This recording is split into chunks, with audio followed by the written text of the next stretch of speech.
രഹസ്യമായി വെച്ചിരുന്ന ഒരു കാര്യം പബ്ലിക് ആക്സെപ്റ്റൻസിലേക്ക് വരുന്നത് ഒരു ഹെൽത്തി സൈൻ തന്നെയാണ്.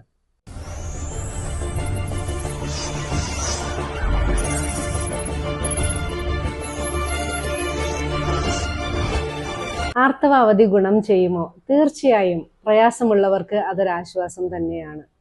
രഹസ്യമായി വെച്ചിരുന്ന ഒരു കാര്യം പബ്ലിക് ആക്സെപ്റ്റൻസിലേക്ക് വരുന്നത് ഒരു ഹെൽത്തി സൈൻ തന്നെയാണ്. ആർത്തവത്തെ അറുപ്പോടും വെറുപ്പോടും നാണത്തോടും എല്ലാം കണ്ടിരുന്ന ഒരു തലമുറ നമുക്കുണ്ടായിരുന്നു. ഇപ്പോഴും ചില ആളുകൾ അങ്ങനെയൊക്കെ തന്നെയാണ്. What goes around comes around. ഇവിടെയും ഈ കൺസെപ്റ്റ് വളരെയധികം ഇൻഫ്ലുവൻസ് ചെയ്യുന്നതാണ്. ഞാൻ വൃത്തിയില്ലാത്ത ആളാണ്, ശപിക്കപ്പെട്ട ആളാണ്, ശാരീരിക പരിമിതിയുള്ള ആളാണ് എന്നെല്ലാം ചിന്തിച്ചാൽ അതെല്ലാം 10 മടങ്ങോടുകൂടെ നമ്മളറിയാതെ തന്നെ നമ്മളിലേക്ക് മാനിഫെസ്റ്റ് ചെയ്യും. നമ്മുടെ self esteem, self respect, self love ഇതെല്ലാം തന്നെ അഫക്റ്റ് ചെയ്യാനും സാധ്യതയുണ്ട്. ഇതിനെ ഒരു നൈസർഗിക കാര്യമായി കണ്ട് വേണ്ട മെയിൻ്റനൻസ് ഗ്രാറ്റിറ്റ്യൂഡോടുകൂടി ചെയ്യുക എന്നത് പ്രധാനമാണ്. ഗ്രാറ്റിറ്റ്യൂഡോടുകൂടി തന്നെ ചെയ്യണം. എത്ര പ്രയാസമാണെങ്കിലും here attitude is very important. Gradually you can see the difference if you really mean it. എല്ലാവർക്കും പെയിൻഫുൾ മെൻസ്ട്രേഷനും സിവിയർ ഡിഫിക്കൽട്ടീസും ഒന്നും വരണമെന്നില്ല. അവയർനെസ് ഇല്ലാത്ത ആളുകൾ വൊമിറ്റിങ്, ഡിസിനസ്, ബോധക്കേട്, തലകറങ്ങി വീഴൽ ഇങ്ങനെയുള്ള കാര്യങ്ങളെല്ലാം കാണുമ്പോൾ ഇതൊരു ഡ്രാമയാണെന്ന് പറയുന്നത് കേട്ടിട്ടുണ്ട്. ഇത് ഇടിവെട്ടിയവനെ പാമ്പ് കടിച്ച പോലെ ഇരിക്കും.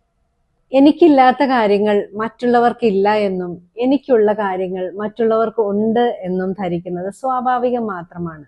എന്നാൽ വസ്തുതാപരമായി ഇത് ശരിയാകണമെന്നില്ല. കാര്യങ്ങളെ വളച്ചൊടിക്കാനൊക്കെ ഇത് ധാരാളമായി ഉപയോഗിക്കുന്നത് കാണാം. പണി ചെയ്യാൻ മടിയായിട്ട് വേദന അഭിനയിക്കുകയാണ് എന്ന് പറയുന്നത് സർവ്വസാധാരണമായ ഒരു സ്റ്റേറ്റ്മെന്റ് ആണ്. എന്നാൽ ഇതിനൊരു മറുവശമുണ്ട്.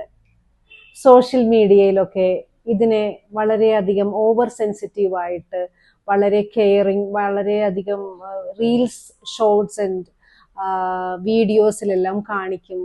അപ്പം ഒരു ടൈലർ മെയ്ഡ് സൊല്യൂഷൻ ഒന്നും ഇതിന് പോസിബിൾ അല്ല. ഒരു കാം മൈൻഡ്, ഒരു പീസ് അറ്റ്മോസ്ഫിയർ ആയിട്ടുള്ള ഒരു ആവാസ വ്യവസ്ഥയാണ് ആവശ്യം. റെസ്റ്റ് എടുക്കേണ്ടവർ റെസ്റ്റ് എടുക്കുക, പീസ്ഫുൾ ആയിട്ട് എന്തെങ്കിലും ജോലികളോ എന്തെങ്കിലും ആക്ടിവിറ്റീസ് ചെയ്യാൻ താല്പര്യമുള്ളവർ അത് ചെയ്യുക. അതിനുള്ള ഒരു സ്പേസ് ആണ് ഇവിടെ ആവശ്യം. എല്ലാവർക്കും സോഷ്യൽ മീഡിയയിൽ കാണുന്നത് പോലെ ഒരു ടൈലർ മെയ്ഡ് സൊല്യൂഷൻ പോസിബിൾ അല്ല. ഇതിനൊരു മറുവശമുണ്ട്. Women guerrilla fighters, fighter pilots, doctors in emergency, military persons in emergency, അല്ലെങ്കിൽ ഒരു mother having triplets, undergoing menstrual distress, കുഞ്ഞുമക്കളെയും കൊണ്ടിരിക്കുന്ന ഒരമ്മ. അവർക്ക് ഇതിനൊന്നും ഒരുപാട് ഫോക്കസ് ചെയ്യാനായിട്ട് സാധ്യതയില്ല.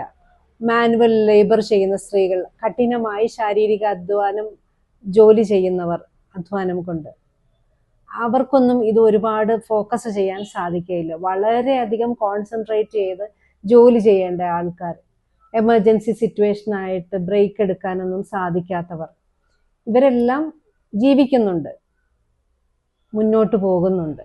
മൈ ലൈഫ് മൈ റെസ്പോൺസിബിലിറ്റി എന്നുള്ള ചിന്തയാകാം, വേറെ നിവൃത്തിയില്ലാത്തത് കൊണ്ടും ആകാം. കൃത്യമായ ലക്ഷ്യബോധത്തോടുകൂടെ ഒരു ഹെൽത്തി ലൈഫ് സ്റ്റൈൽ ഫോളോ ചെയ്യുന്നത് ഡിസ്ട്രസ് മാനേജ് ചെയ്യാൻ ഒരുപാട് സഹായിക്കും. Take away is empowering one self.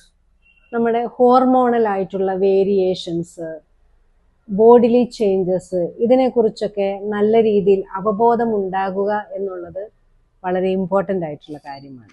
Mental സ്ട്രെസ്സും മെൻസ്ട്രൽ ഡിസ്ട്രസ്സും തമ്മിൽ നല്ല റെസിപ്രോസിറ്റി ഉണ്ട്. അതായത് to every action there is an equal and opposite reaction.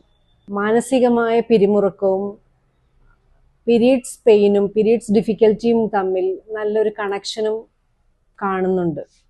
ഇതെല്ലാം മനസ്സിലാക്കി പെയിൻഫുൾ പീരീഡ്സ് ഉള്ളവർ തക്കതായ രീതിയിൽ ലൈഫിനെ ഒന്ന് ഡിസൈൻ ചെയ്താൽ, ലൈഫിനെ ഒന്ന് മാനേജ് ചെയ്താൽ നല്ല രീതിയിലുള്ള ഇംപ്രൂവ്മെന്റ് ഉണ്ടാകും.